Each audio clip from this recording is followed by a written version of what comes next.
Imagine standing in front of a warm, crackling fireplace, the glow illuminating family photos adorned with bright smiles and laughter. Suddenly, that idyllic scene shatters.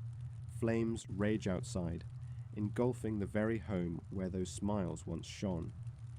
You hear frantic cries slicing through the air, but the shadows consume the melody of devastation. Your heart races as you realize that in this fiery abyss, lives have vanished, leaving nothing but unanswered questions and deep-rooted sorrow. For you, the horror is not confined to the heat of the flames, but begins to seep into your bones as you consider the unthinkable. How does a family recover from losing not only loved ones, but also their very sense of hope and safety? Welcome back to the channel. Settle in, turn the lights down, and let the outside world fade away for a while. If you are new here and you enjoy these ambient deep dives into the darkest, most unforgiving chapters of human history, make sure you hit that subscribe button so you never miss an upload. And before we step out of the comfort of civilization and into the unknown, drop a comment down below and let me know where you are watching from tonight. It is always incredible to see how far these stories travel. Tonight, we are looking at a story of loss, mystery, and an undying search for truth, an investigation that led to eerie theories, local lore, and a family's desperate quest for answers amidst the flames of tragedy. The Sodder family, once the picture of contentment in the quiet town of Fayetteville, West Virginia, became the center of a dark tale that still echoes through the annals of history. They embodied the American dream, celebrating Christmas with joy, only to be thrust into a nightmare that would eventually consume them. As we set the stage for this haunting narrative and journey into the shadows of Christmas Eve in 1945, we invite you to ponder the fate of the Sodder children. 5 young lives that seemed to disappear, without a trace, mingling innocence with a disturbing unknown. This is a legacy of unanswered questions that will test your own beliefs about the boundary between tragedy and the supernatural. Welcome to the Disappearance of the Sodder Children. Chapter 1. The Sodder Family, An American Dream. In the quiet valleys of Fayetteville, West Virginia, where the Blue Ridge Mountains cradle the town with their ancient grace, the Sodder family embodies the promise of the American dream. It is the early 20th century, and alongside the melodious whispers of the New River, immigrant tales weave through the tapestry of this burgeoning nation. George and Jenny Sodder, Italian immigrants, arrive in search of a life drenched in opportunity, far removed from the struggles of their native land.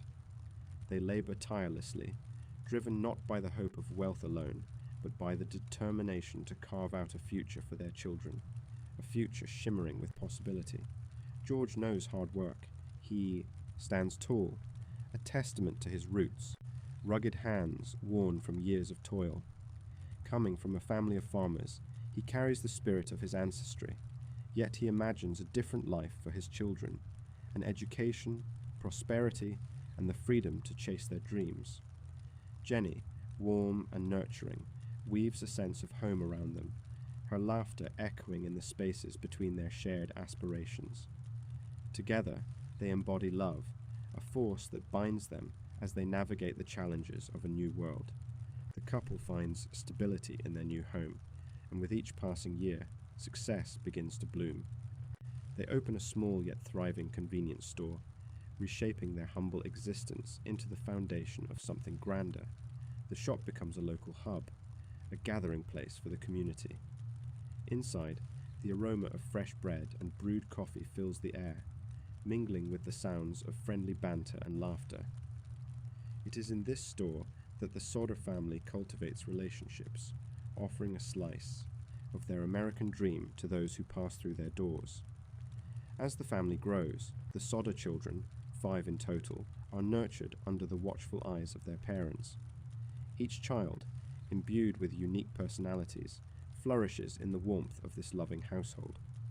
By the late 1940s, there is a sense of stability, a fragile but palpable happiness that permeates their lives. The children are bright, ambitious, and full of dreams, the kind of dreams that George and Jenny have always longed to see realized. Giovanni, affectionately known as Johnny, emerges as a natural leader. The eldest son, he is protective of his siblings, his laughter a beacon of courage during challenging times. He embodies the American spirit, headstrong, driven, endlessly optimistic. Marion, the eldest daughter, exudes a quiet grace. Her creativity enchants those around her and fosters a sense of beauty in the home. The younger Sodder children, Bill, Sylvia, and the youngest, Harold, create a lively atmosphere filled with the playful chaos of youth. In this vibrant setting, the family shares values rooted in hard work, love, and loyalty. They gather around the dinner table each night, recounting their days, dreams spilling forth like the hearty dishes Jenny prepares. They cling to the stories of their ancestors, weaving them into the fabric of their lives, a reminder of where they came from and who they are meant to be. However, beneath this idyllic surface, the weight of the world bears down. The ravages of World War II cast a shadow. Walls that should be filled with laughter resonate instead with echoes of a turbulent reality. The family's sense of joy becomes intertwined with anxiety. George, as a World War I veteran, speaks of the sacrifices that men make for their country, and this proves a tough topic of discussion. It's during this period that tension ripples through the neighborhood. The world seems precarious, and they are not immune to the trends of uncertainty. Building this American dream, George becomes a passionate advocate for his family and their community. He champions workers' rights, fiercely opposing corruption and prejudice against immigrants. George fights hard for the dignity of his fellow community members, his fiery spirit often drawing attention, sometimes unwanted. He becomes a symbol of resilience for the Italian-American community, instilling pride in a new generation. But this activism doesn't come without consequences. As George raises awareness about unsavory local politics and business practices, a target darts onto his back as he finds himself entangled in deeper conflicts. In the midst of these external pressures, the Sodder family's internal dynamics remain strong. The children continue to thrive under the devoted guidance of their parents. George and Jenny foster their ambitions, encouraging them to exceed expectations and pursue their education fervently. For them, academic success becomes a pathway to transcend their current reality, a chance to reach the heights they once only dreamed of. Yet as the years slip by, the mounting pressures on the Sodder family gradually shift their trajectory. As Christmas 1945 approaches, beneath the sparkle of lights and joyous laughter, a whispering ennui looms. The holiday season, typically a time for celebration, becomes quieter, tinged with a sense of impending destiny. There is talk among parents of the community about the challenges of unyielding debts, economic uncertainties, and the struggles of rebuilding after the war. The joyous chaos of the season doesn't dispel the shadows clad in fear. The children embrace the holiday spirit, however, their laughter rekindling hope amongst their parents' weariness. Each child crafts handmade ornaments and gifts, pouring their hearts into this shared experience, bonding further through their creative endeavors. The shop becomes a stage, their laughter echoing through its aisles, offering a fleeting sense of normalcy in an uneasy world. But as the clock strikes midnight on New Year's Eve, an unexpected turn of fate awaits the Sodder family. On a fateful night in December 1945, the contrast of the glowing holiday lights and soft whispers of laughter boldly clashes with the dark forces looming on the horizon.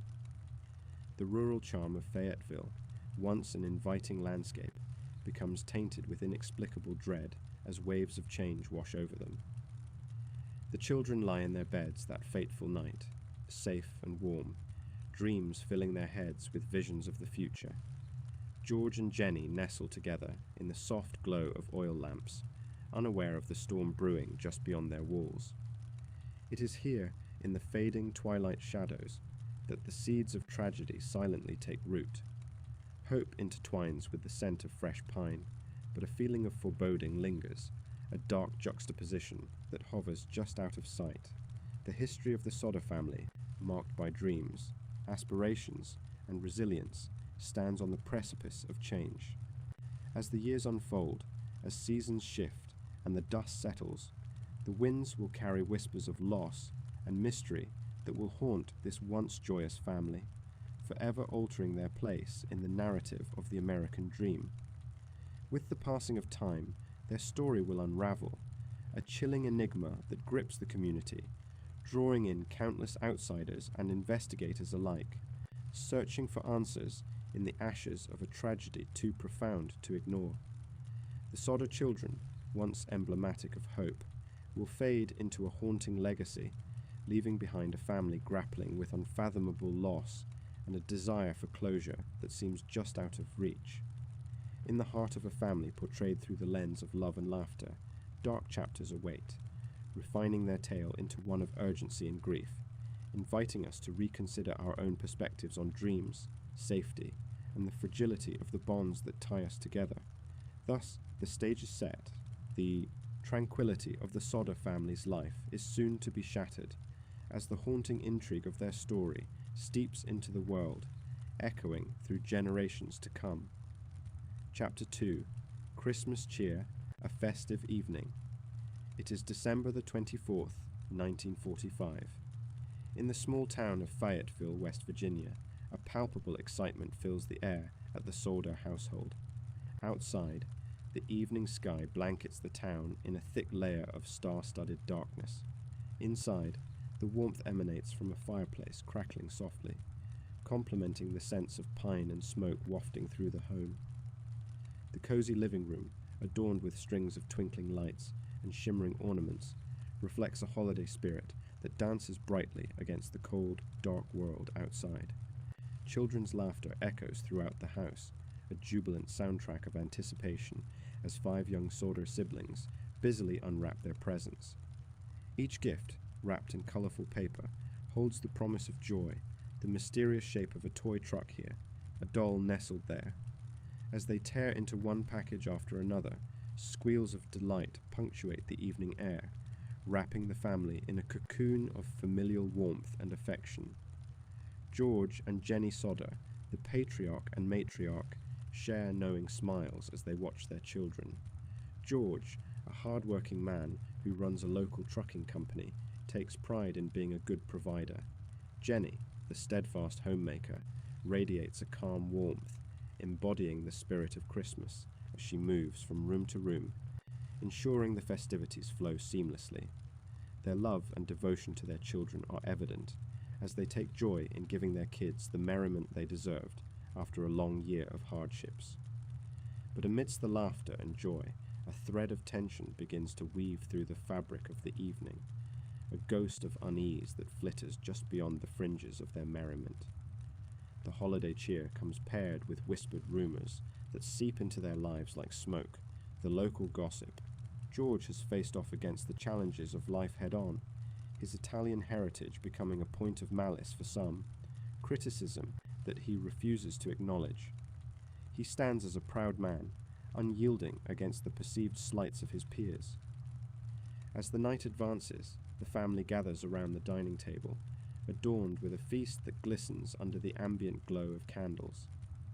A hearty meal awaits them, homemade delights passed down through generations, roast turkey, buttery mashed potatoes, and the sweet tang of cranberry sauce filling the air. They raise their glasses, toasting to health, happiness, and family, the clinking of crystal echoing like a harmonious symphony. Laughter blends with conversation, weaving its way into the fibres of the warm, inviting space. Yet even as they celebrate, it is impossible to ignore the shiver of anxiety that lurks just beneath the surface. The Sodder family has faced their share of trials. Earlier that year, in a brutal blow to their collective conscience, they lost a beloved daughter who succumbed in life too early, leaving a void that can never be filled. As they sit, feasting on the festive fare, a single empty chair stands sentinel at the table, a haunting reminder of loss that resonates throughout the home. Even deeper shadows linger within the walls of their unsuspecting abode. Just days before this Christmas gathering, George discovered a series of mysterious and unsettling events unfolding around their property. A neighbour had alerted him to the fact that strange vehicles had been cruising past their house, lingering a few moments too long before vanishing into the darkness. It is with a clenched jaw and furrowed brow that George dismisses these concerns, determined to protect his family. Yet the feeling of dread invades his thoughts, mingling with the holiday spirit like storm clouds twisting among the stars. As the night wears on, the children beg for their traditional holiday story, a tale steeped in magic that has held them captivated year after year. With every word George utters, enchantment hangs in the air like sparkling snowflakes drifting in a midnight breeze. A festive spirit weaves its spell, but the innocuous simplicity of their traditions does nothing to quell the nagging worry that has taken root in the family's hearts. At 10 o'clock, the last uneaten remnants of their Christmas feast lie scattered across the table. Laughter fills their home, a buoyant celebration of childhood innocence radiating through the chilly night. But the shadows grow longer, the hour grows late, and it is time for the children to retreat to the sanctuary of their beds, time for dreams, to blanket the tender memories cultivated in that festive evening. As the children slowly wander off to their rooms, George remains on the porch, his gaze drifting into the darkness that drowns the yard. Perhaps it is the lingering sense of unease or the chill of the winter air, but he feels a deep instinct to protect his family, a pull toward vigilance as the night envelops Fayetteville. The stars twinkle overhead, oblivious to the harbingers of change looming just beyond their twinkling light. With the children tucked away, George and Jenny share a quiet moment alone, lost in the embrace that speaks volumes of their unity. For the Sodders, this moment is sacred, a chance to rejoice in the warmth of their bonds after a long year filled with struggles and loss. It is a fleeting reprieve, a brief celebration in a world that often brings darkness without warning. Though they attempt to bask in the remaining glow of the evening, their hearts carry an unshakable weight. They exchange glances filled with unexpressed worry. Whispers of concern flit between them like the flickering shadows cast by the dimming candlelight. Jenny's thoughts drift to the tallest of their children, the mischievous 15-year-old son, and the lingering fear that he might wander off to meet friends, and revel in the holiday spirit in ways that lead him too far from home. She shakes off that worry. Tonight is about the joy of family, and no such thoughts can disrupt this sacred evening. Time ebbs away as the last of the festivities fade into silence. A stillness hums through the air, a prelude to what is to come. The gusts of wind howl outside, rattling the windows, as if trying to warn the family that this blissful evening may very well be their last untroubled night. As the clock inches toward midnight, exhaustion takes its toll. George and Jenny share one last glance before retiring to their respective rooms, each heart heavy with an invisible thread of anxiety, a feeling that something is not quite right. Outside, beneath the cover of the midnight sky, the world remains blissfully unaware of the unfolding horrors that await. Soon, the tranquility of the night dissipates, fading into an uncertainty that hangs like a noose around the Sodder family. A storm brews on the horizon, one that no one could predict merely moments before, when laughter had darkened the clouds with joy. On this Christmas Eve, the heartwarming smiles shared around the table contrast sharply with the unfolding tragedy that is poised to rewrite their destinies forever. The festive cheer that encapsulated the Sodder home morphs into a facade, an illusion beautifully crafted to mask the dread taking root in their lives. For in just a few hours, the facade will shatter, leaving behind ghostly echoes that will haunt Fayetteville for decades to come. The last remnants of a joyful Christmas fading into an eternal darkness. Chapter 3. The Blaze, a Night of Terror. The clock strikes midnight in Fayetteville, West Virginia, on the night of Christmas Eve, 1945. The world outside is still and silent, wrapped in the serene cloak of winter. But within the walls of the Sodder family home, a palpable tension thrums in the air. It is a night like any other, yet the sense of impending doom lingers, undetected, as the family prepares for the holiday. Across the dimly lit rooms, shadows flicker and dance in the glow of a modest Christmas tree decorated with care. The laughter of children, warm and innocent, resonates in the air, but it is a sound that will soon be swallowed by chaos. George Sodder, a hard-working man with a strong demeanour and deep-set eyes, stands close to the hearth, mulling over the day's events and the strange occurrences that have unfolded in the days leading up to this night. Earlier that evening, the family enjoyed a festive feast, their laughter filling the home with life. They sang carols and exchanged gifts, a display of love and warmth that, unbeknownst to them, is teetering on the edge of oblivion. George and Jenny Sodder, a couple forged in the crucible of hardship, feel an inexplicable chill wash over them, a warning that something is amiss. But they dismiss it, choosing to embrace the joy of the evening. Outside, the stars twinkle overhead, unperturbed by human troubles. As the children, 5 in total, chat amongst themselves, the night seems endless, the bonds of family unbreakable, yet fate has plotted a different course. As the clock ticks toward the witching hour, the atmosphere shifts ominously. A distant crackle punctuates the stillness, a sound that grows in intensity, an insistent whisper that morphs into a sinister roar. Flames flicker to life in the darkened recesses of the Sodders' modest home, a malevolent entity fueled by dry wood and flammable materials. It spreads rapidly, devouring everything in its path, casting a hellish glow that illuminates the surrounding night. The fire erupts with an unforgiving ferocity, igniting the interior with cruel abandon. George and Jenny, amidst the innocent revelry, are jolted from their peaceful reverie. The acrid scent of smoke invades their nostrils, followed by the alarming realization that something is horribly wrong. They dash to the nearest window, only to be met with a wall of flames clawing at the walls, consuming their sanctuary.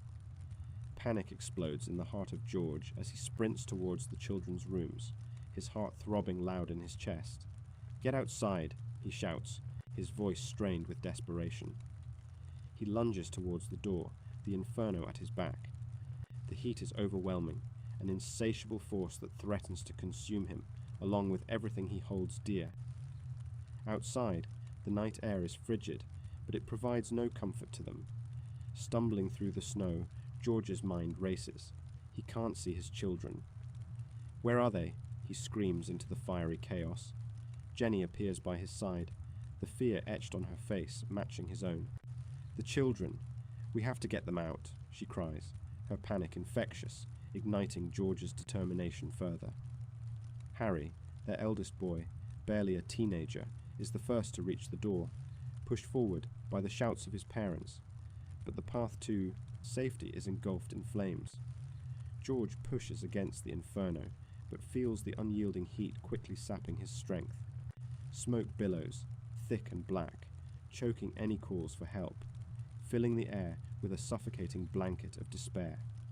George's heart races as flashes of light dazzle in the room ahead, but he knows that light can mean only one thing now: danger. He tries to kick through the fire, feeling the heat singeing his hair, yet to stop feels unfathomable.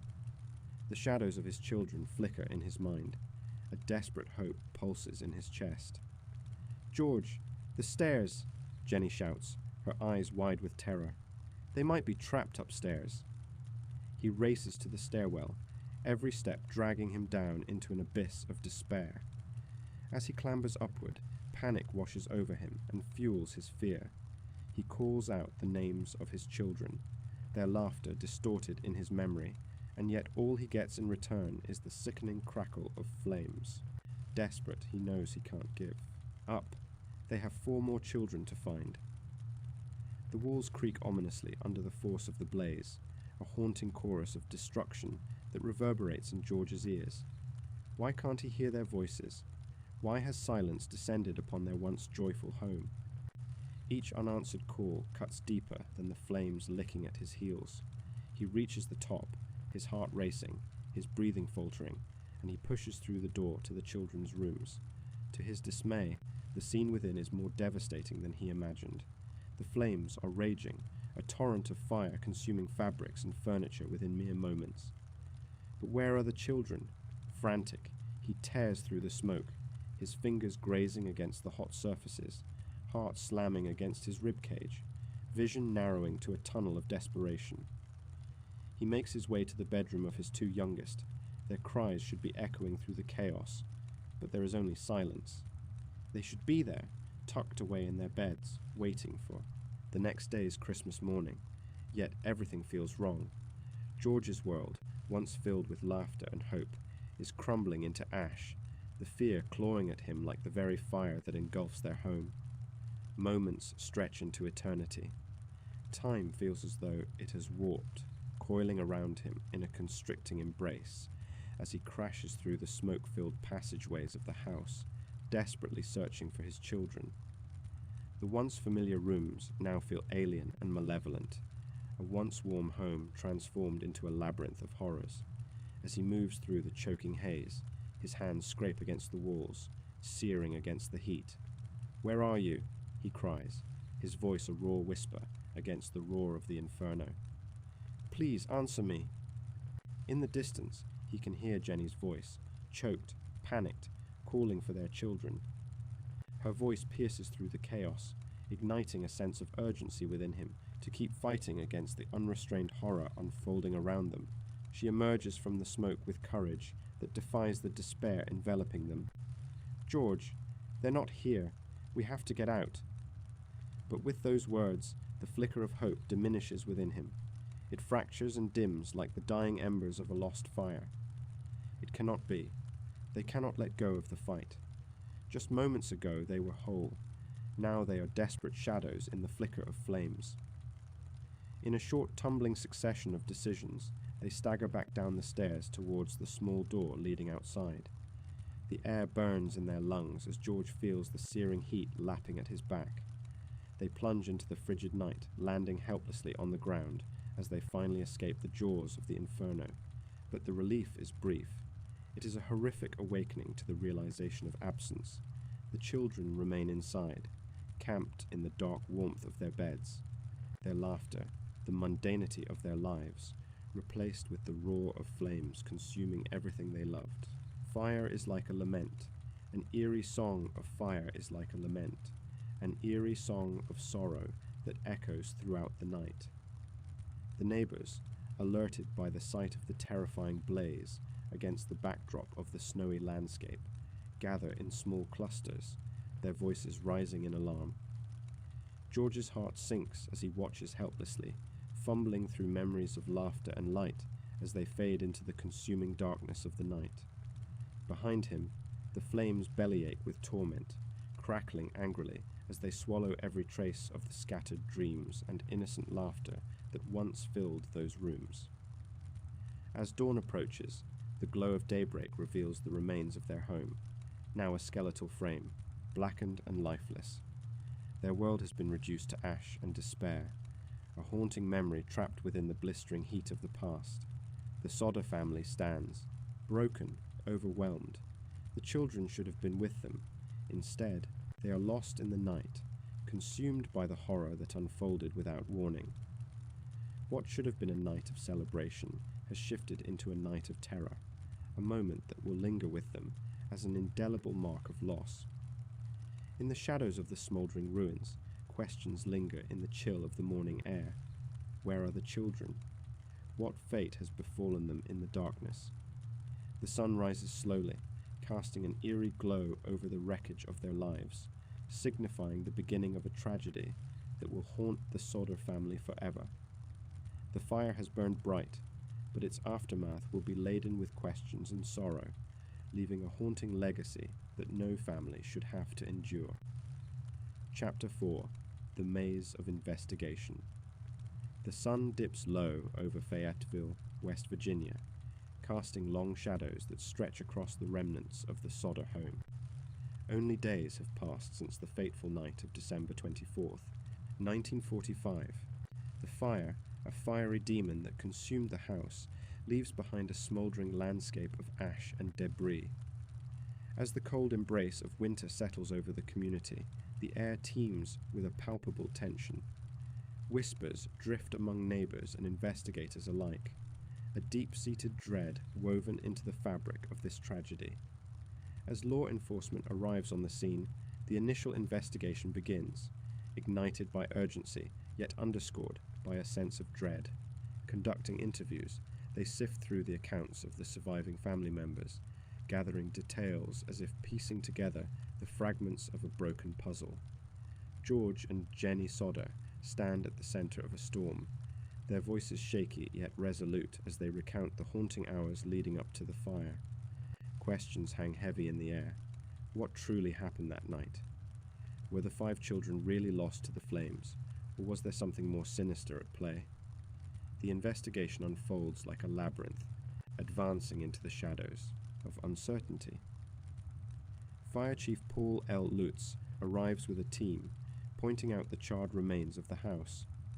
To him, this is an open and shut case. An electrical fault ignited the fire, claiming the lives of the children. The Sodder's anguish slides off him like water off a duck's back. The outcome is neat, tidy, too tidy for George, who recoils at the very suggestion that his children did not escape. Every day that passes becomes a fresh shroud of mystery enveloping this town. The investigation stumbles forward. Among the ashes, a local newspaper finds its footing, declaring the fire an accident. But as days stretch into weeks, whispers of doubt crisscross the town. A handful of eyewitnesses claim to have seen the children escape. An elderly neighbor recounts dark, indistinct figures lurking in the shadows, whispering secrets only shadows can comprehend. Others, too, mention strange vehicles parked outside the Sodder home on that tragic Christmas Eve. The Sodder's skepticism forms a riptide against the official narrative. George, an unwavering figure of resilience, stands at the helm of this darkscape, questioning every statement, every finding. Unmoved by the police's assumptions, he embarks on his own inquiry into the fire's origins.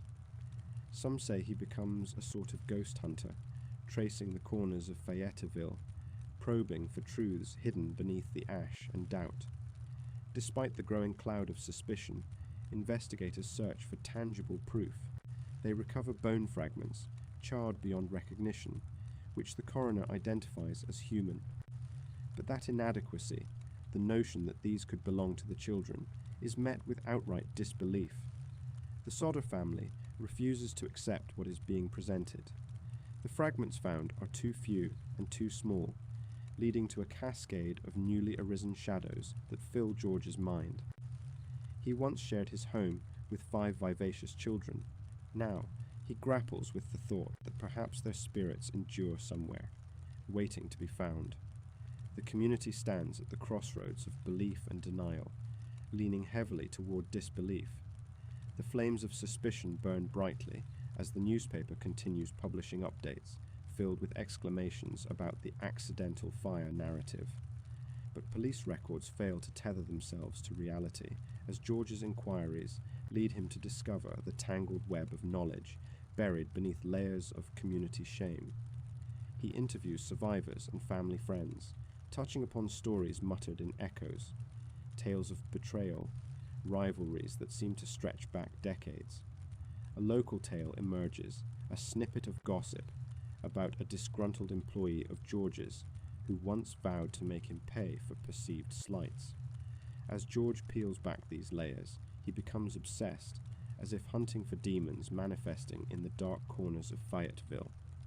The figures that once seemed mere figments of the imagination now breathe life into his quest. He delves into the village archives, uncovering glimmers of violence nestled in the histories of this seemingly sleepy town. With each stride deeper into this dark terrain, the walls of the investigation close in. Interrogating family acquaintances reveals a consistent thread: the foreignness of their Japanese descent, coupled with George's strong opinions about topics such as the war, creates echoing suspicions against them. People murmur in the chilly dusk about the family's place in the community and the threat that George might have posed. The search for answers morphs into something insidious, a dark odyssey through the labyrinth of family, history, and community perception. As the frigid air quakes around them, the tension crackles, boiling over into conflict. George gathers a sense of unresolved torment, finding allies in conspiracy.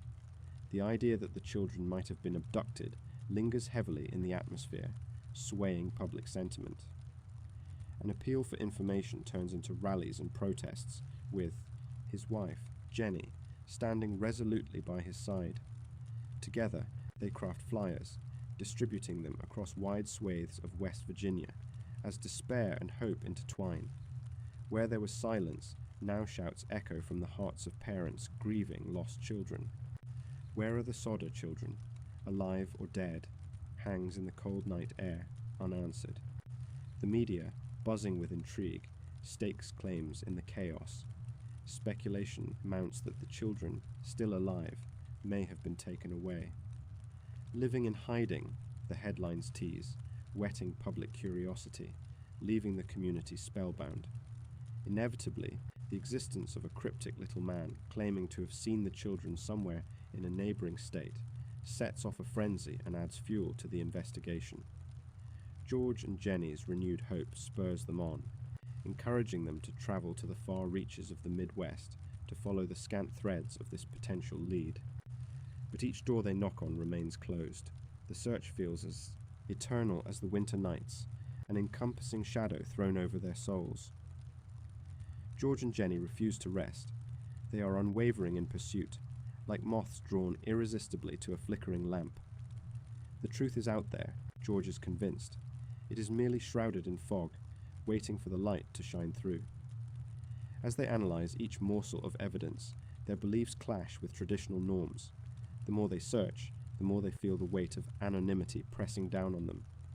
Conversations turn to mutterings, laughter becomes silence. It's clear the community's eyes now cast uneasy glances toward the Sodder family, intertwined with burgeoning suspicion. What if they're lying? Threads through the air. A jealous offspring of doubt twists the fabric of community relationships that once thrived at holiday gatherings. Behind closed doors, tension brews. George's motives become increasingly scrutinized. He begins to feel a gravitational pull toward isolation. What was once familial support transforms into condescension. Laughter mutates into pity. For him, the investigation dismantles everything he holds dear. Where once stood camaraderie, now lies suspicion, chipping away at the very identity of his family. As letters and pamphlets circulate further afield, George becomes a symbol of obsessive pursuit, the father unable to accept his children's demise. The maze of investigation tightens, encasing him within this torment. He leads ever deeper into the darkness, where hope mingles with loss, and every corner turned offers only more uncertainty. Each visit, each encounter reveals shadows interwoven with light, dragging them further into surreal territory, the edge of disbelief and acceptance, reality and fantasy. But George, unwavering, resolute in his denial, refuses to be engulfed by the gnawing darkness. He leaps back into the fray, armed with desperation and resolve. As the community grapples with the fallout of the fire, he marches to the children's unyielding pulse of hope. "Where are my children?" reverberates, a haunting refrain, woven through their lives, echoing against the crumbling walls of a house that once knew laughter. But in this maze of investigation, the truth lies buried, waiting to resurface in a way no one could predict. For in the end, Burke's labyrinth can only be traversed through the heart, where darkness and light entwine with every step, leading to the haunting realization that the truth can often be obscured, but it never truly disappears. Chapter 5. What Really Happened. Theories emerge. As the flames flicker in the night sky and the once proud Sodder home crumbles to ash, a heavy pall of mystery envelops the small town of Fayetteville, West Virginia. The tragic fire has captured the hearts and minds of locals, awakening a deep curiosity that swells with each passing day. The story of the Sodder family, once poignant and filled with love, now spirals into a shadowy realm of speculation and theory. It is here, amid the ashes of a nightmare, that what really happened begins to fracture into a multitude of disturbing possibilities. In the days following the fateful night of December 24th, 1945, the investigation into the fire quickly stagnates, leaving behind an echo of questions that demand answers. George and Jenny Sodder, now burdened with unimaginable grief, refuse to accept the narrative of their children perishing in the fire. They cling to their hope, weaving it into a tapestry of possibilities that leads them far, beyond the charred remnants of their home. Each day, as they awaken to the crushing reality of their loss, new pieces of information conscript their grief into chaos. Rumors emerge, amplified by the whispers of the townsfolk, threading their way through Fayetteville like a haunting spectre. One of the earliest theories that emerges is the enigmatic suggestions of kidnapping. The Sodder family is not a typical one by the standards of their community. Immigrants from Italy, George and Jenny had experienced the sting of prejudice and suspicion. Driven by their desire for a better life, the couple become symbols of resilience. However, their prominence attracts unwanted attention. Could it be that the 5 children were taken as part of a nefarious plot, targeting a family that stood out in the landscape of a post-war America, dealing with simmering racial and ethnic tensions? This question lingers in the air, heavy with the weight of the unknown. Only days after the tragedy, George, Sodder, alert to the shifting details surrounding the fire, expresses his growing fears to anyone who will listen. He remains convinced that local authorities are not merely facing a misfire of an investigation, but are actively ignoring the clues that suggest foul play. He speaks fervently about seeing a car parked near their home on the night of the fire, a dark figure watching from the shadows. It is a chilling detail, one that few can dismiss. Some whisper that the children's disappearance may reveal darker secrets lurking beneath the surface of their close-knit town. The fire itself, a rapid and voracious beast, is sewn with the fabric of mystery. Investigators, hamstrung by the overwhelming destruction and swirls of smoke, affirm that a series of factors contributed to its rapid spread. But George's suspicion grows. He believes that the flames were deliberately ignited, a malicious act intended to draw attention away from an even more sinister deed. What if the fire was not just an accident, but a smokescreen for a calculated abduction? As fears take root, local gossip begins to flourish. People speculate, decide, and conspire, each theory building upon the last, creating an elaborate web, one that would be difficult to unravel. But what about the widely circulated reports of sightings? A flurry of tail-spinning begins to sweep through nearby towns. There are children resembling the Sodder siblings seen at a car dealership, richly dressed and unharmed. Almost a week after the fire, a bus driver claims to have witnessed the 5 children in the company of a group of unidentified adults. In hushed tones, townsfolk relay snippet after snippet of what they believe they've seen, planting seeds of disbelief in the local conversation. Speculation meets a crescendo of intrigue, pulling at the heartstrings of those still grieving. What if they are alive? What if the Sodder children are safe and far away? With each recounting, the community oscillates between hope and despair. The whispers grow louder, becoming both a lifeline and a burden for George and Jenny. Their fervour for finding the truth entwines seamlessly with the burgeoning mythos surrounding their children's fate. They sift through every lead, no matter how outlandish. A witness claims the children were seen in a New York City crib, their faces peering out from behind a veneer of stolen innocence. In their grief-fueled quest, George and Jenny take to the streets and even newspapers, determined to keep their children's story alive. This quest is not born merely of desperation, but resembles a defiance against a reality too painful to embrace. Their sheer willpower gives birth to enchanting theories that rise higher than the crumbling ruins of their home. A billboard overlooking the town eventually captures these theories in stark black and white. "What happened to our children?" it reads, striking a haunting reminder into the hearts of those who pass it daily. The mystery deepens further when conspiracy theories rise to the surface, swirling around the Sodders' connection to a hidden tapestry of wartime secrets. George had once been viewed as a man of unwavering patriotism during the war, regularly speaking against Mussolini's regime in Italy, which made him a figure of particular interest to certain factions.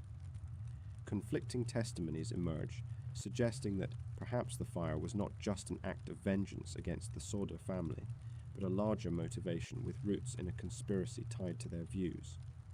The idea that their family was targeted because of their political views spins a narrative that is at once terrifying and surreal.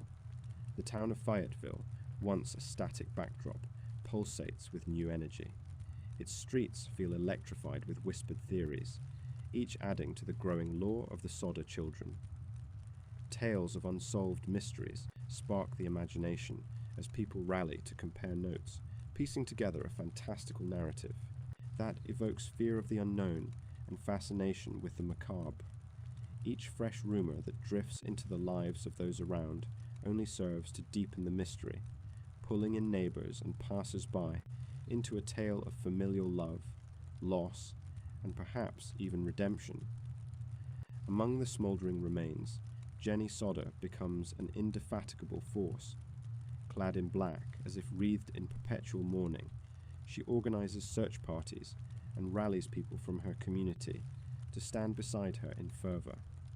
As weeks turn into months, her search morphs from one determined mother's plea into a quest that draws strangers from across the state. They come not only fueled by sorrow, but also by the allure of joining a story larger than life, one drenched in the possibility of unveiling dark truths. Meanwhile, fabricating new cycles of folklore, local children recount ghost stories of the Sodder siblings. They spin tales of the children wandering the woods or haunting the edges of town. With every story shared, the uncertainty of the truth only flourishes, and blossoming in the imaginations of Fayetteville's youth. Some even dare to say they have seen the spirits of the Sodder children lingering in the shadows at dusk, their little faces peering from behind the ebony trunks of towering trees. George's struggle becomes an agonizing paradox. He holds tightly to a vision of hope, yet feels the tightening grip of inevitability claw at his chest. Each new theory seems to assert a different version of what might have happened that bittersweet night. The Potomac River is dredged as the search expands beyond mere whispers of abduction into that of cadaverous depths. Each new idea is larger than life, enveloping all in its unpredictably sinister embrace. As initial investigations fail to yield any concrete evidence, the ongoing pursuit is fueled by a combustible blend of hope, sorrow, and fragmented narratives. The shadowy figures emerge from the fringe of this dark history, theories of organized crime intertwined with vendettas cut across the air like ribbons, holding the possibility that the children were part of a grimmer tableau, one engulfed in a web of crime as intricate as the stories about them. In a world where darkness reigns supreme, the fate of the Sodder children becomes a potent symbol. They represent the junction of heartache and inquiry, pulling the townsfolk into a growing storm of speculation. The questions swirl like the remnants of the smoke that once filled the night air, merging with the vast silence of the empty Sodder home. Each unanswered question becomes an incitant fracture in the narrative, laying the groundwork for a mystery that may never be truly solved, a haunting echo of a parent's love, a child's laughter faded into the whispers of history, demanding remembrance amid the darkness. As we delve deeper into the shadows surrounding this tragic chapter, the stories of those who searched for the truth will collide with fresh revelations, casting long-lasting ripples through time. What really happened? Each theory may hold a piece of the puzzle, but the truth lies tangled somewhere in the depths of scars that none can seem to heal. The whispers continue, the search abides, and the mystery of the Sodder children lingers ever onward, ensconced in the fabric of dark folklore yet to be unveiled. Chapter 6. The Betrayal, a Community Divided. In the small town of Fayetteville, West Virginia, The aftermath of the Sodder children's disappearance grips the community like a vice, its unrelenting pressure bending the bonds of neighborly solidarity into a fragile web of suspicion and fear. In December 1945, a night that should have been a time for warmth, solace, and familial gathering instead becomes a catalyst for disquiet, pulling apart not just the Sodder family, but the very fabric of the town itself. Days turn into weeks, and the absence of the 5 Sodder children festers like an untreated wound, raw and seeping. The events of Christmas Eve have etched themselves into the minds of the townsfolk, a question echoing through the streets. What truly happened that night? While some seek answers, others find solace in scapegoating, and old grievances rise to the surface. As investigators comb through the ashes of the gutted family home, the community watches, and whispers begin to circulate. Ignited by fear and uncertainty, the town finds itself engulfed in a storm of rumors and allegations, each more outrageous than the last. The unyielding spectre of fear casts a long shadow over Fayetteville. Old friendships wither as paranoia breathes life into suspicion. Once tight-knit social circles are sullied by the corrosive doubt sown by tragedy. Accusations of foul play become the new currency in town discourse. People speculate that the Sodder children were kidnapped, their disappearances driven by vendetta or malice. It is said that the children were taken to settle a score, debts owed from previous conflicts buried beneath layers of smiles shared over coffee and biscuits. Why would someone from the community want to harm a family that had become a part of the town's fabric?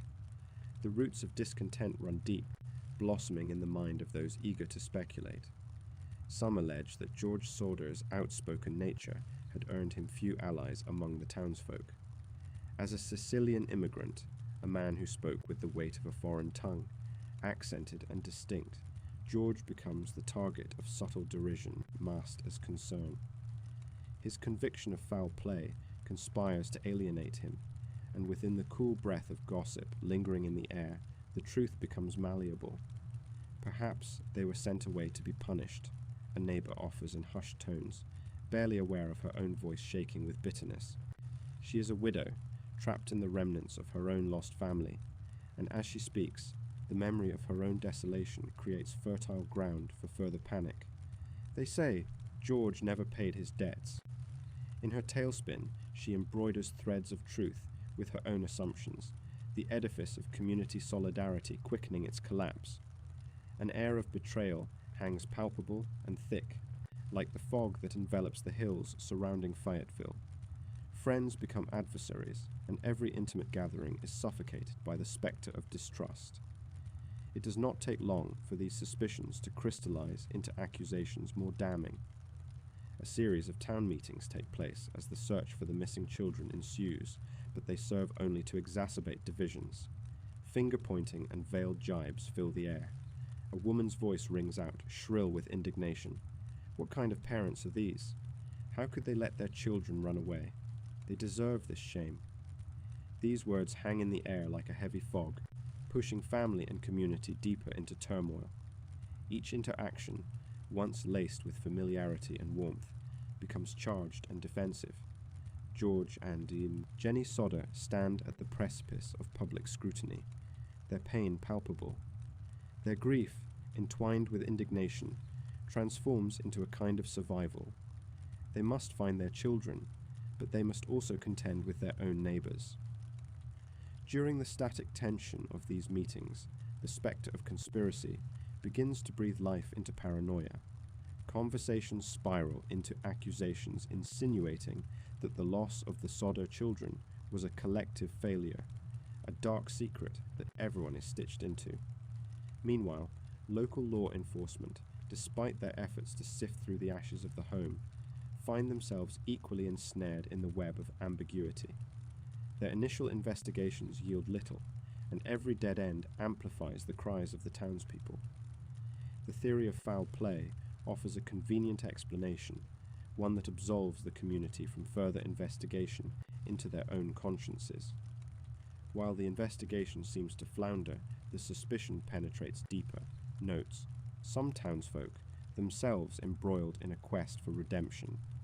If we can find blame, if we can expose the evildoer among us, perhaps we can remove the stain of guilt that lingers in our own minds. This desire for closure fuels the flames of traitorous whispers, turning once vibrant quorums into hysterical tirades. As winter drags on, and the snow begins to dance like sly spectres, the rumours twist and warp into something grotesque. A committee forms, a gathering of neighbours desperate to unearth the truth. But in darkness, certainty dissipates, and often transforms into the grotesque banality of misinformation. The potency of human emotion, the sheer weight of fear and despair, ignites a frenzy that carries implications far beyond the Sodder family. Some community members adopt a more sinister approach to their examination of George's character. The undercurrent of prejudice against those who are different nourishes the division, that foreignness germinates in even the most banal of exchanges. Speculations of conspiracy breed like wildfire, stereotypes intertwining and bleeding into the psyche of collective judgment. Could their disappearance be linked to the mafia, drifts through local bars, where old men nurse their drinks and dare to entertain notions of organized crime in the heart of West Virginia? Even the act of mourning becomes poisoned. The community, once unified, is now entrenched in partisanship.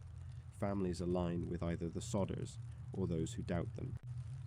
Each funeral, each memorial service for other fallen victims ignites further divisions, and rumors paint new targets. The town's unity disintegrates into factions, echoing the desolation across their broader society, where trauma breeds conflict. Every day brings fresh gossip, and every face becomes masked, shrouded not only in grief, but in the bitterness of lost trust. Conversations become battlegrounds. "Why aren't you searching harder?" is met with a defensive stance. What do you know about what really happened that night? Voices climb and crumble, echoing in the minds of both parties long after they part. Each interaction reveals a rift, uneasily stitched back together, yet no semblance of unity remains. As family photographs from around the neighborhood become filled with empty frames, the faces of those missing felt collectively lost. The community grapples with an overwhelming need to refocus its collective grief. Some turn to God, seeking solace in prayer, while others unravel in wild superstition. In homes across Fayetteville, residents clutch their children tighter. Instinct mingles with dread as the specter of a neighborhood poisoned by fear becomes a lurking presence. Caught between conflicting accounts and the palpable mistrust piercing their lives, the Sodders press on. They refuse to let their children's memory slip away from the harsh glare of scrutiny and into oblivion. Jenny Sodder clings firmly to the belief that her children are out there somewhere, tangled in the chaos sown by their own neighbors. She understands that the repercussions of this tragedy extend beyond her family. They carve fissures into every soul they touch. No one will ever emerge unscathed from the shadows of this betrayal, as fear elevates the inconceivable into reality. Fayetteville remains a fractured reflection of a community, desperately seeking answers but shunning authenticity. The photo of the 5 children pinned beneath that newspaper headline continues to taunt. It queries the very essence of trust and safety, the irretrievable loss, the unanswered questions stirring within the heart of the town. This is not just the story of 5 missing children. It is the tale of an entire community unraveling, sending shockwaves through the lives of those entwined in its once sturdy fabric. What started in the stillness of a winter's night faded to whispers, slander, and guilt, devouring the bonds that once held there, lives together. The lure of a devious truth grips tightly, isolating neighbors in a treacherous terrain of suspicion and betrayal. And as we turn the page on this chapter, we must confront the central, haunting query: how far can a community stray before it lost the very notion of itself? The darkness that sprawls across Fayetteville asks its inhabitants to reflect to recognize that sometimes the true battle lies not just in finding lost loved ones, but in navigating the treacherous tides of human nature itself. Chapter 7. A Father's Quest, George Sodder's Pursuit of Truth. The air hangs heavy with sorrow as the sun rises over Fayetteville, West Virginia. It's a year since the tragic New Year's fire claimed the Sodder home. A year since 5 children vanished into the maw of flames, leaving behind unanswered questions and hollow dreams. The echoes of laughter that once filled the family home now transform into haunting reminders of loss. George Sodder stares into the remnants of what used to be a charred foundation that smells of smoke and despair, an odyssey into grief that has begun to crystallize into something far more potent, a pursuit of truth. Days blur into weeks as George navigates the fog of his heartache. Every morning, he walks the embers of what was once his life, each step a testament to his determination. He becomes a man changed by loss, not just a grieving father, but a man on a mission, battling the shadows that prey on his mind. The fire, as destructive as it was, fuels his resolve. He believes staunchly that his children are alive. Each flicker of hope ignites a fire within him.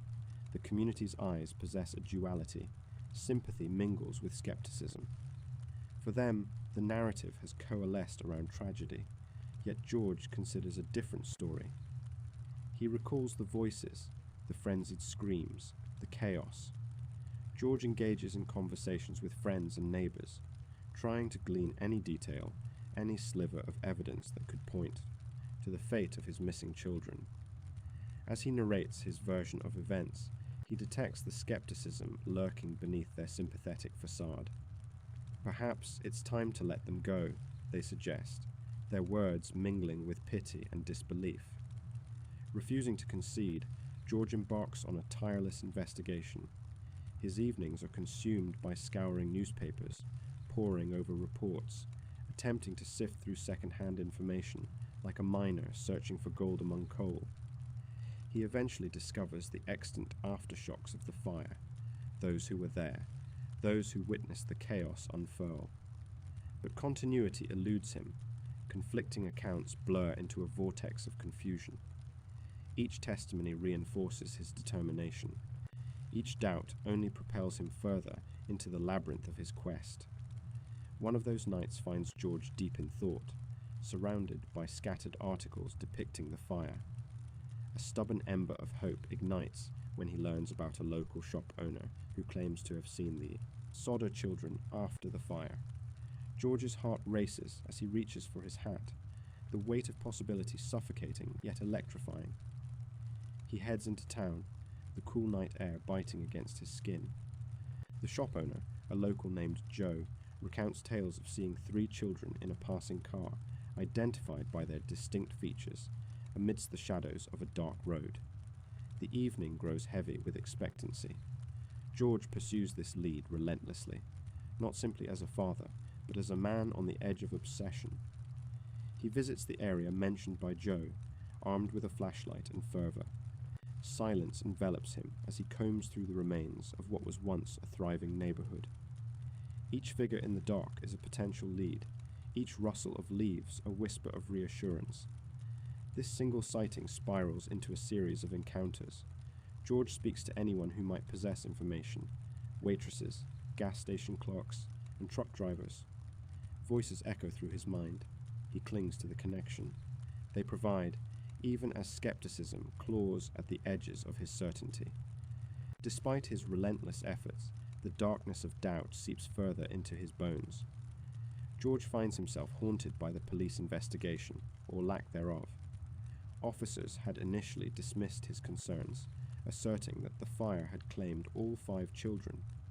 Their indifference sharpens his resolve, morphing his grief into anger. He believes that there is a larger conspiracy at play. The fragility of hope coalesces with dread, yet the flickering embers of his spirit remain fierce. As winter melts into spring, the snow gives way to regular life, yet for George, time is suspended. The quest turns into a public crusade. He learns how to navigate the murky waters of media and public opinion. He reaches out to the press, newspapers, radio stations. Soon, the story escapes the confines of Fayetteville, rippling throughout the state and beyond. Articles highlight George's unwavering belief in his children's survival, framing him not simply as a father in mourning, but as a man determined to reclaim his lost loved ones. The community begins to rally, but the skeptics linger. Grief can befuddle the mind, they whisper, casting shadows over his burgeoning support. In the wake of this newfound attention, flyers begin to circulate, pleas for information, descriptions of the children immortalized in their youth. Have you seen them? The words become a mantra that hangs in the collective consciousness of those nearby. Children's faces, once vibrant with life, now serve as symbols of hope interwoven with despair. George votes against the passage of time. He demands justice, demanding that voices emerge from beneath the rubble. Guided by whispers of urban legends, George ventures further into breaths of folklore that weave through community chatter. Stories of abductions, local nefarious figures rumored to prey on vulnerable families, fill the air. Each narrative he absorbs feeds into the growing complexity of his quest. He draws connections between the rustle of gossip and local crime. Whispers fuel fervent speculation. Something inside him flickers. A revulsion for the fading of hope or the disbelief lingers like a stain. In this intricate tapestry of stories, George sees not just a narrative of loss, but a canvas for unveiling the truth. Every turn leads to a dead end, folding into a series of brick walls. Each conspicuous absence of proof deepens his despair, eclipsing joy, yet a flicker of hope remains. The thought of his children, alive and unaware of their father's relentless pursuit, spurs him into action once more. George begins to suspect that, rather than slipping away from him one fateful night, they may have been spirited away. In one particularly gripping chapter of his investigation, a lead emerges, the allegation of a nearby woman, rumored to possess inside knowledge. Several people recount a story of her abrupt and unexplainable wealth, after the fire, raising questions of involvement bordering on conspiracy. The threads of suspicion tighten, wrapping around George's heart, invigorating him with purpose. Tension crackles like static in the air as George approaches her door, the weight of his children's absence looming larger than ever. The woman, however, rebuffs him, skepticism glimmering in her eyes. None but his persistent pleas breach her facade. A confrontation ensues. George's query quickens into an urgency that reflects his deep-seated desire for closure, yet she maintains her silence. He departs, not empty-handed, but infused with renewed vigor. Summer-clad in sun and humidity pushes George further. As sweat mingles with determination, he decides to make his woes public. Flyers are pinned down at local businesses, a tenacity unyielding against the tide of challenges. What does it take to reclaim a legacy swallowed by night? For George, it becomes increasingly clear. Answers can only stem from the tenacity of hope, flourishing amidst conspiracy and grief. As weeks turn into months, George's relentless pursuit transforms him into a figure of tragic heroism within the local community. Despite the weight of skepticism, his embodiment of a father forever searching for the truth touches the hearts of many. Still, the uncertainty cling like fog. There are no clear answers, only dark corridors of possibility stretching out endlessly before him. With each passing day, the anguish of uncertainty feels less like stagnation and more like the map of a journey on which George must traverse deeper into despair. But it's more than hope, it's purpose, knowing that somewhere, amidst the shadows of loss, his children's lives potentially flicker on. And that flicker is, perhaps, more powerful than the abyss from which he searches for them. Chapter 8, The Linger of Hope, Sightings and False Leads. The embers of the Sodder family's anguish flicker faintly against the darkness, a persistent glow illuminating the shadowy narratives of loss and hope. With the passing of years, reports begin to surface, of children who might still be alive, bearing the names and faces that once filled George and Jenny Sodder's lives with joy. In these sightings, the intoxicating scent of possibility hangs thick in the air, mingling with despair as the couple clings to the fragile thread of hope. This tangled web of claims envelops their lives, offering both comfort and confusion as they navigate their grief. 1 year after the fire, a man claiming to be a detective approaches the Sodder family, weaving a story cloaked in fervor and conviction. He speaks of a sighting in nearby Fayetteville, where a group of children purportedly resembling the Sodder siblings were seen. The man describes them as playing, laughing, an echo of the happiness that once radiated from the Sodder home before that fateful Christmas Eve. George and Jenny listen intently, a flicker of disbelief crossing their faces. Could it be true? Could their children have escaped, stolen away from the flames they had once feared would consume them? This brief spark of hope, however, is countered by doubt. George, fiercely skeptical, questions the businessman's motives and the authenticity of his claims. He is a man rooted firmly in the soil of reality, yet the thread of longing for his family pulls him toward those enticing possibilities. Jenny, on the other hand, feels the penumbras of optimism swirling within her, whispering of potential reunions. As a couple, they stand on opposite shores of a river shaded by desperate yearning, a poignant conflict that dances through their shared grief. In the months that follow, the sightings accumulate, each one adding layers to a complex tapestry of narratives. There's the convenience store clerk, who insists he had overheard chatter about a group of children resembling the Sodder siblings on the outskirts of Charleston. Then another report surfaces from a couple who swear they saw 3 children resembling the Sodders walking along a highway late one night, their silhouettes ghostly against the stars. This relentless trail of hope advances like a lighthouse beam through a thick fog, illuminating moments of clarity and further obscuring the bittersweet reality. A palpable tension settles as George decides to investigate these claims. He is armed not just with a father's grief, but with determination, retracing the paths of those who've reported sightings, knocking on doors, and lingering in gas stations, intent on finding the truth behind each heart-stirring tale. The onslaught of leads burgeons like a wildfire, most quickly extinguished by the winds of skepticism and uncertainty. Yet, with every flicker of hope, he edges closer to despair, caught between the desire to believe and the wrenching fear that each lead may ultimately dissolve into nothing. Amidst this chaotic swirling of hope and disillusionment, George sees the toll it takes on Jenny. Her face, once vibrant, now wears the lines of anxiety and longing. Still, the flames of optimism ignite within her heart, refusing to extinguish entirely. She meticulously collects newspaper clippings, documenting each sighting, preserving memories that might lead them back to their children.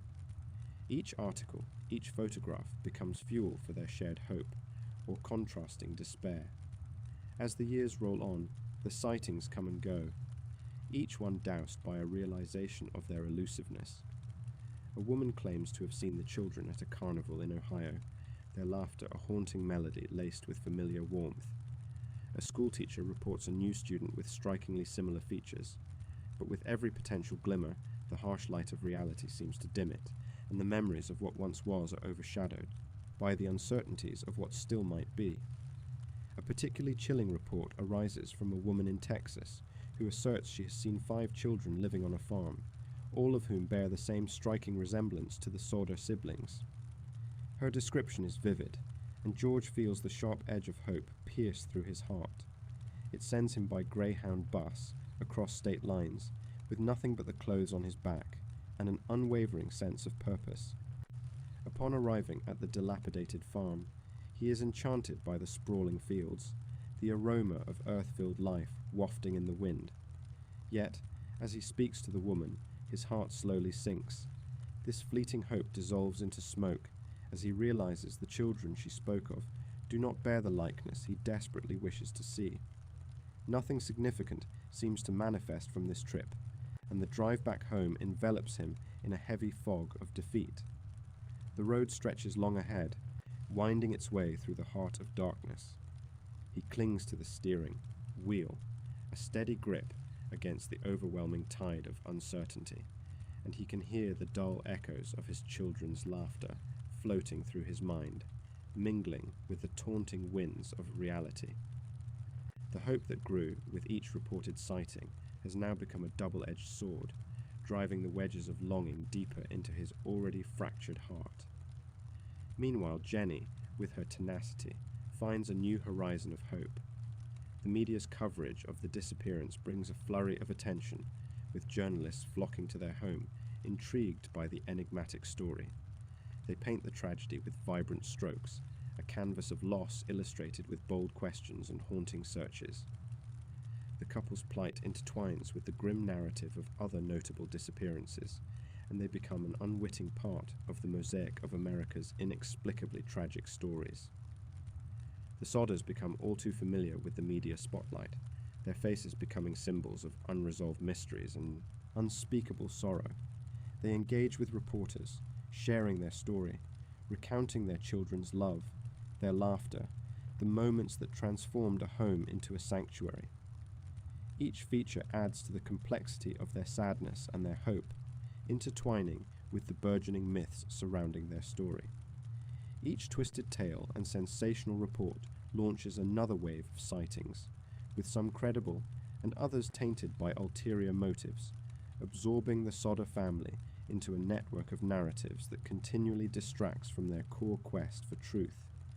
False leads begin to materialize with alarming frequency, casting shadows over the authentic glimmers of hope. Some people, seduced by the allure of notoriety, fabricate stories, spinning threads of deceit that slither through the fabric of the Sodders' tragedy.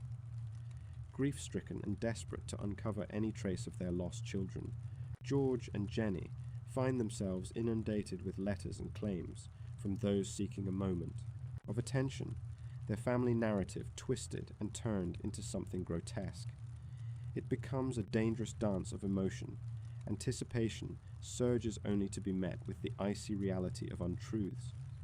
Each hoax unravels trust, pulling George and Jenny deeper into the deluge of human behavior, showcasing the breadth of empathy that can become muddled by selfish desires. They begin to feel the weight of the world pressing down, each false lead like a heavy stone added to their already burdened hearts. Yet despite the thorns that this road offers, they keep moving forward, for what choice do they have? The flickering hope remains, a stubborn glow amidst the encroaching darkness, urging them to press on. While the years may drift away, so too does the urgency of time felt in those early, chaotic moments.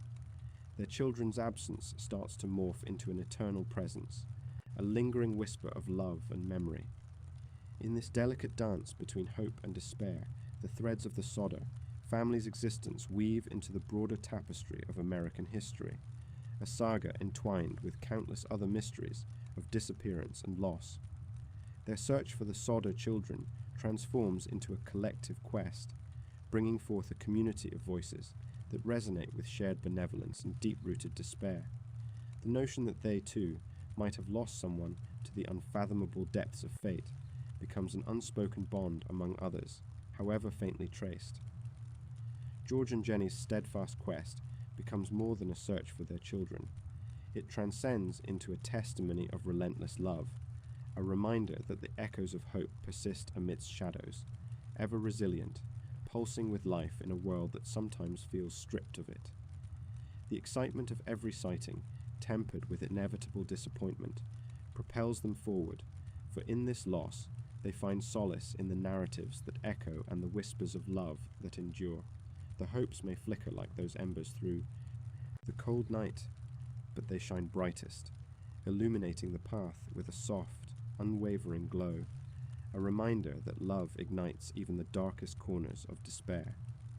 In a narrative ripe with loss, the Sodder family's journey through these sightings and false leads become a testament to resilience, an odyssey painted with sorrow, yet infused with the vibrant hues of hope, a promise that, perhaps, in some corner of the world, their children still linger, waiting to be found. Chapter 9. The Search for Closure, a Legacy of Questions. As the years stretch onward from that fateful Christmas Eve in 1945, the Sodder family grapples with an unrelenting sorrow, a sorrow infused with confusion and haunted by unanswered questions. The flames that consumed their home on that tragic night devoured not only material belongings, but also a semblance of normalcy, leaving the family adrift in a sea of despair. The shadows of doubt, the echoes of hope, and the relentless pursuit for answers weave together a complex tapestry of grief that defines their lives moving forward. In the cool light of dawn, the remnants of the Sodder home stands as a stark reminder of what was lost. The charred remains of their modest house in Fayetteville, West Virginia, serve as a ghostly monument to their children, 5 bright souls, full of potential, who vanished without a trace. George and Jenny Sodder refuse to allow the flames to extinguish their fight for truth. They become beacons of resilience, forced to navigate a world that feels increasingly alien, as friends and neighbors return to their routines, while the Sodders remain trapped in a liminal space, forever suspended between hope and despair. Local historians, voices of authority on the events of that night, recount the horror of the fire, the crackling of the flames, the weight of smoke filling the air, and the frantic attempts of George Sodder to rescue his children, only to be met with the cruel reality that the inferno had claimed their lives. Yet, details emerge that suggest that the story does not end in tragedy. Did the children escape the flames? Did they possibly survive? As the discipline of history contemplates the twists and turns of fate, unanswered questions proliferate, deepening the mystery that envelops this family. Time, they say, dulls the sting of loss, but for the Sodders, it sharpens it. Each passing year not only marks an anniversary of grief, but an amplification of unresolved feelings as they sift through rumors and speculation, filled with both dreadful possibilities and flickering glimmers of hope. The family becomes a paragon of relentless pursuit. Their quest for closure morphs into a complex dance between grieving and tirelessly digging for the elusive truth. The police investigations linger as spectres in their lives, each bureaucratic misstep sending the family further into the unknown. In home videos and photographs that have yellowed with age, the essence of the Sodder children remains: eager faces, laughter caught in still frames, frozen in time.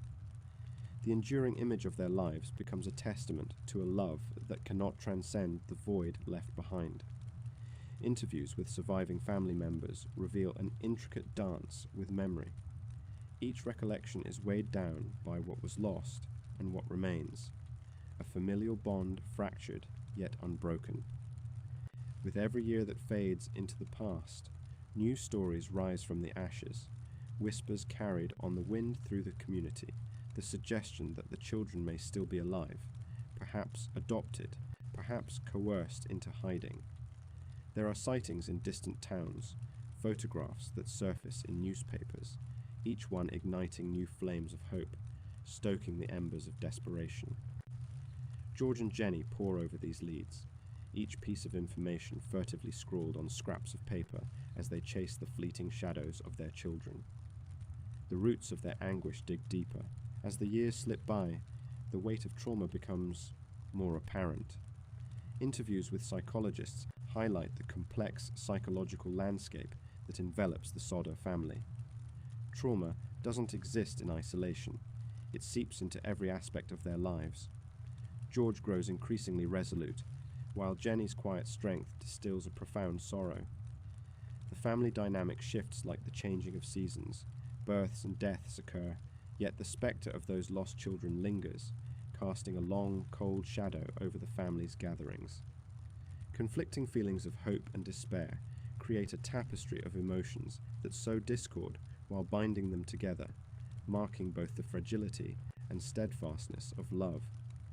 In a surprising twist, local historian Laura Evans unravels new threads in the history of the time, connections to organized crime, dubious land sales, and suspicious acquaintances who flit through the periphery of the Sodder lives. The narrative becomes murkier. Could the disappearance of the children possibly relate to something far more sinister? As these rumours swirl, the community grapples with its own legacy of homelessness and transience, leading some to wonder whether the Sodder tragedy is a singular event or merely a chapter in a larger tale of lost innocence.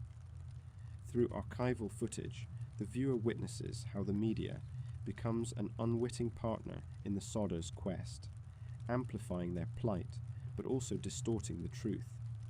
Articles swarm with sensational headlines. The children are not just remembered as victims, but become uncanny symbols of mystery and intrigue for an entire nation. This insistence on visibility, however, compels the family to confront an uncomfortable reality. The more they seek answers, the deeper the misunderstandings and the gnawing doubts grow. The relentless spotlight stirs a restless spirit within them, challenging the very foundations of their grief. The years twist and curl like smoke, shaping the legacy of the Sodder children into something larger than life. Sometime into the 1970s, as fresh generations arise, new inquiries spark curiosity among students and local historians alike. They discover a strange tangled web connecting Fayetteville's past to its present, drawing a line between the unsolved mystery of the children and the overarching themes of loss throughout American history. As local folklore intertwines with pure speculation, the children transform from mere memories into living legacies embedded within community identity, an emblem of curiosity, fear, and perpetual longing for closure. The Sodder family learns to navigate a dual existence, publicly advocating for missing children while wrestling with their private torment. They stand before packed town halls, advocating for awareness of child safety and the unthinkable pain of families left in limbo. With each speech, the ghosts grow closer, palpable in their presence. Fear mingles with determination, each public appearance a statement of resilience that echoes far beyond the burgeoning mystery.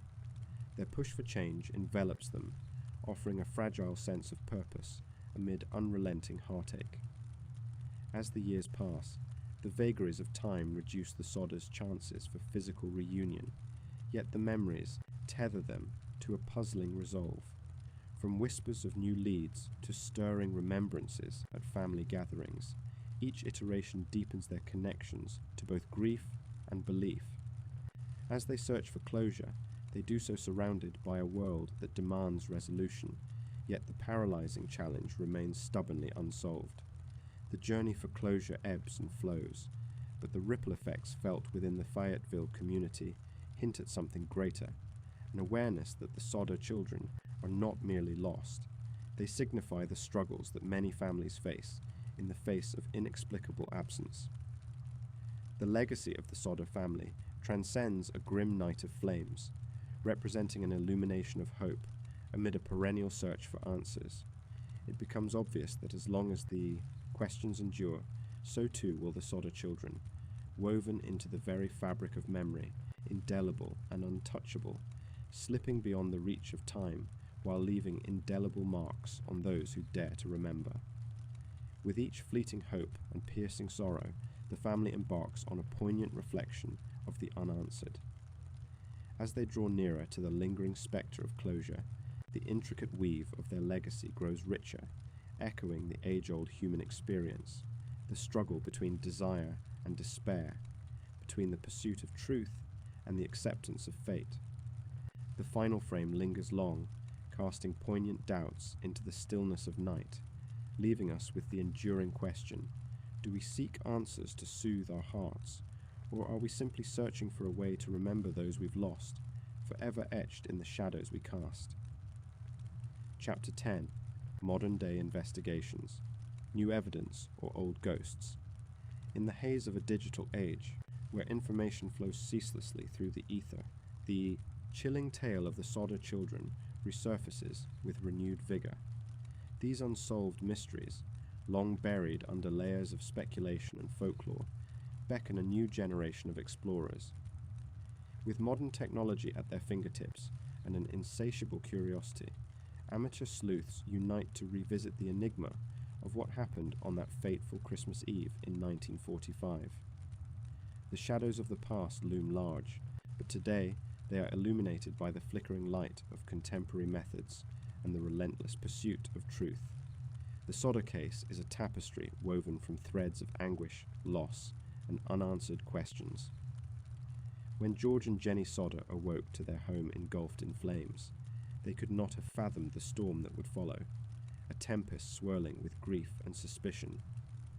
5 of their 10 children vanished that night, disappearing into the smoke and darkness, leaving only the lingering scent of burning wood and shattered dreams.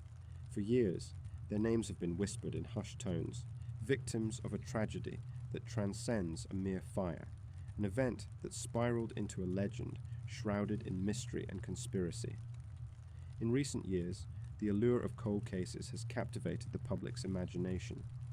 With a true crime renaissance gripping the nation, the Sodder case has found itself thrust into the spotlight once more. Television shows, podcasts, and social media platforms are ablaze with speculation, reviving interest in this haunting narrative. Enthusiasts pore over every detail, dissecting the known facts, piecing together clues, and exploring new hypotheses. With each discussion, new theories emerge, further entwining the story of the Sodder children with the present day. One of the most compelling aspects of this resurgence is the advent of advanced forensic technologies. Techniques that were unimaginable in the 1940s now promise to unravel mysteries frozen in time. DNA analysis, for instance, has revolutionized our understanding of evidence. A mere hair or a drop of blood once overlooked can now become the linchpin for identifying remains, breathing new life into long cold trails. Yet in the Sodder case, evidence remains tantalizingly elusive. Imagine a small town in West Virginia, quiet yet pulsating with resonant memories. In diligent pursuit of the truth, amateur sleuths gather not in the sterile confines of forensic labs, but in the eerie silence of the former Sodder property. They comb through the ashes of history and sift through artifacts, questioning generations' worth of narratives, each a potential key to unlocking the mystery. With each iteration of the story, with each re-examination, they harbour a desperate hope that someone, somewhere, might hold the answer. They might yet find the missing pieces to a haunting puzzle. Within the rustling leaves, an unmistakable tension hangs in the air. Renewed interest in the Sodder case has reignited controversies long buried. Rumours of mob connections, illicit dealings, and unfathomable government secrets swirl like the smoke from that old house fire. The media, ever vigilant for a captivating story, returns to the Sodder home, painting sweeping narratives of conspiracy against the backdrop of a disorienting mix of hope and horror. What if the children had not perished at all? Could they have been whisked away by individuals who sought to silence those who knew too much? As theories collide, one central question echoes through the corridors of time. What really happened that night? To add fuel to this growing fire of speculation, some investigators have begun to explore the unmarked graves near the site of the fire, believing the remains of the missing children might lurk beneath them. Local historians and genealogists collaborate, digging through archives, scrutinizing birth records, census data, and newspaper articles, each new piece of evidence adding layers to the unfolding narrative. The storms of skepticism and excitement gather as amateur detectives share their findings in online forums.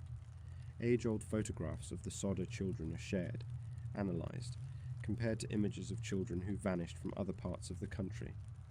Could there be other families searching for their own lost children, tracing paths to the past that never intersect? Threads of connection weave a larger tapestry, each strand a potential signal from the void. The psychological intensity of these endeavours reveals a deeper yearning within the human psyche to confront the unbearable.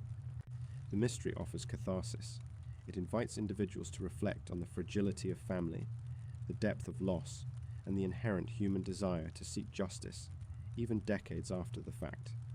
The haunting images of Bobby, Sylvia, Martha, and the other Sodder siblings remain frozen in time, captured in sepia tones, their gazes pulling the viewer into the void, an unending emotional connection that defies time itself.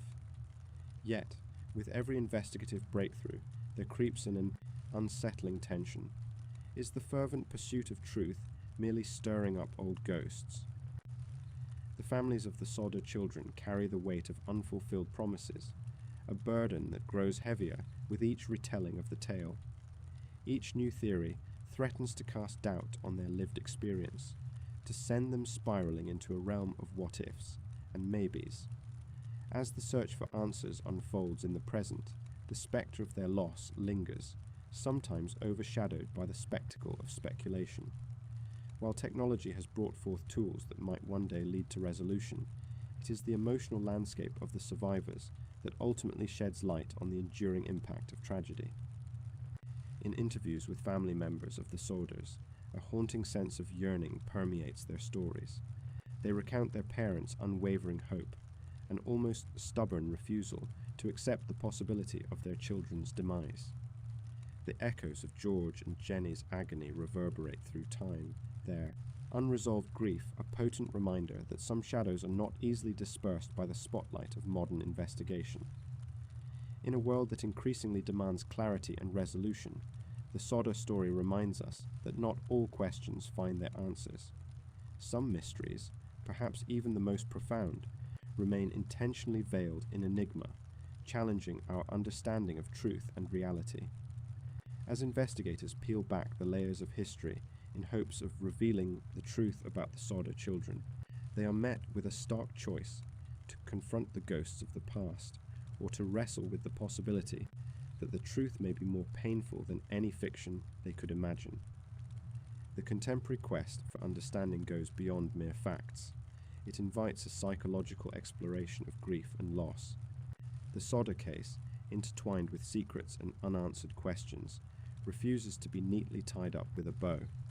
For those committed to uncovering what truly happened to the Sodder children, the journey is both an investigation and an act of remembrance, a pilgrimage to honor those lost, and a reclamation of the stories that shaped their lives.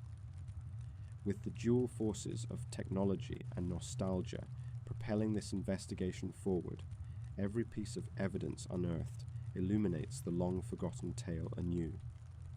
Yet, the foundational question remains: can advancements in our empirical understanding truly shed light on events clouded by time and memory? As fresh voices join the chorus, echoing the fears and hopes of generations past, they create a symphony of longing for a resolution that may never come. As we step back from the spirit of modern inquiry, we are left to ponder the deeper implications of the Sodder mystery. Will new attempts to investigate unveil the truth, or merely draw us into the ever-deepening abyss of the past? The journey seems poised between competing realms, one rooted in bitter memory, the other yearning for resolution. Together they remind us that, despite our technological strides, the past still holds sway over our present, its emotional truths as enduring as the spirits of the 5 Sodder children, lost yet forever imprinted on the landscape of history.